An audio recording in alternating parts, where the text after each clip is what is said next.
जय जगन्नाथ जय Shri Ram good morning to all. आशा करुच्ची समस्ते रवींद्र एजुकेशन सहित जड़े लाइक शेयर सब्सक्राइब कमेंट्स देवे। आज आम संडे पकेवा इंग्लिश पैसेज व पैराग्राफ जोटा कि रामायण स्टोरी उपर पर्यवेसित पौराणिक तथ्य सहित आम जाना आज किडनैपिंग ऑफ सीता चोरी बा सीता को केमती हरण कराला पार्ट 3। तेणु किडनैपिंग ऑफ सीतार पैसेज आज पढ़ा समस्ते मन ध्यान दे शुणु। पिला अनुरोध करुच्ची समस्त मन देखु संडे कार्यक्रम सीता हरण बा सीता चोरी kidnapping of Sita. Ravan was waiting for this opportunity. He came in the figure of his saint to the cottage of Sita for begging. Sita came forward to offer the gift to the saint, crossing the lines. At that moment, Ravan caught hold of the hand of Sita and pulled her to his thigh car. Sita was crying bitterly, but there was nobody to hear. The bird Jatayu heard the cry of Sita and came to help her. This is the paragraph. Ravan was waiting for this opportunity. He came in the figure of a saint to the cottage of Sita for begging. Sita came forward to offer the gift to the saint, crossing the lines. At that moment, Ravan caught hold of the hand of the Sita and pulled her to his flying car.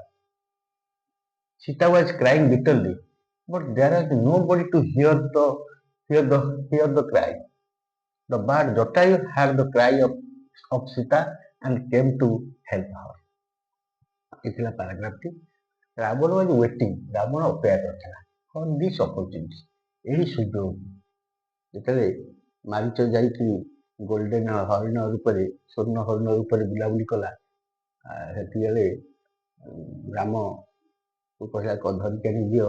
Ram जंगल को पड़े चित्कार कले मत help कर शब्द आसला, कांदा शब्द लक्ष्मण को पठेदेले भाई की खोज बोली से सुजोग को से अपेक्षा करता। Ravan was waiting for this opportunity, से सुजोग। He came in the figure of, से कहीं नथिले, सीता एकुटिया थिले। Ravan came in the figure of saint, गोटे ऋषिर बेश आसिले, figure of a saint to the cottage of Sita, Sita को कॉटेज कुड़िया निकट को फॉर बेगिंग, भिक्षा मांगवा, बेगिंग तो मांगवा।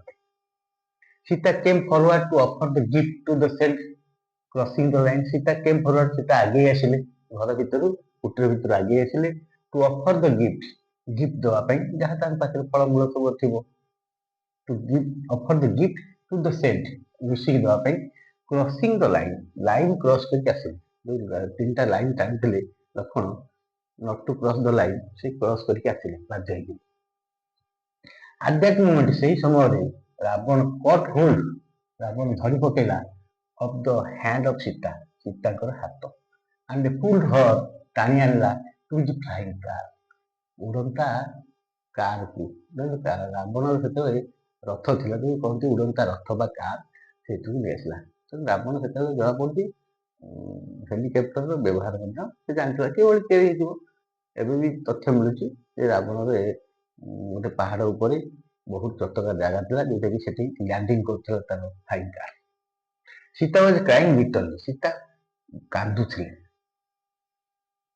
बहुत कांदुथिले। But there is nobody to hear, कहीं नथिले सेठी, जंगल रे किए अछि, nobody to hear, there is nobody to hear, कांदना सुनिया पे सीता कहीं नथिले। द बर्ड जटायु, पक्षी जटायु नाम गोटे पक्षी, heard the cry of Sita, Sita कांदा सुनला and came to help her, ताकू साहाय्य करने आसला। जटायु गोटे विराट पक्षी, सी जंगल रे सीता कांदा सुनला and came to help her, Sita को साहाय्य करने आसला। ये था पैराग्राफ। कंप्रेहेंसिव क्वेश्चन कौन अच्छी, who was waiting to kidnap Sita, ये वेटिंग करता सीता को किडनैप करने, Ravan. Ravan was waiting to kidnap Sita.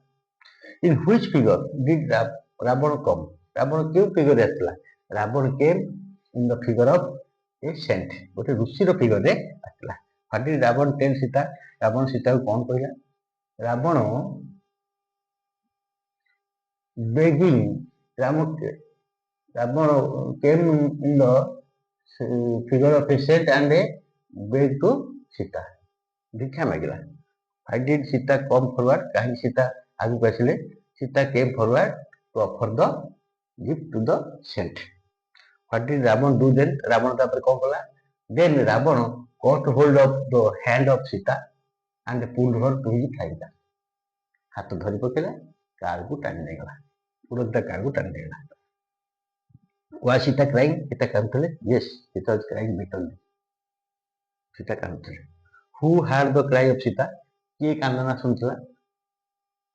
There is nobody to hear the cry of Sita in the forest, but the bird Jatayu heard the cry of Sita and come to help her. एतला paragraph थी. Thanks to all. आशा करছি ସମସ୍ତେ Rabindra education କୁ like share subscribe and comments କରିବେ. ଆଉ part 3 ର kidnapping ସେଟା ଦେଖିବେ. ସଣ୍ଡେ ର କାର୍ଯ୍ୟକ୍ରମ ପ୍ୟାसेज ସମସ୍ତେ ପ୍ୟାसेଜ ଟା ଶୁଣିବେ. ଶୁଣିଲା ପରେ ପଢିବେ. ପଢି ସାରିଲା ପରେ ଲେଖିବେ. क्वेश्चन तक लिखिए. आंसर जहाँ कहीं तार लिखिए. जय श्री राम, जय जगन्नाथ. Thanks to all.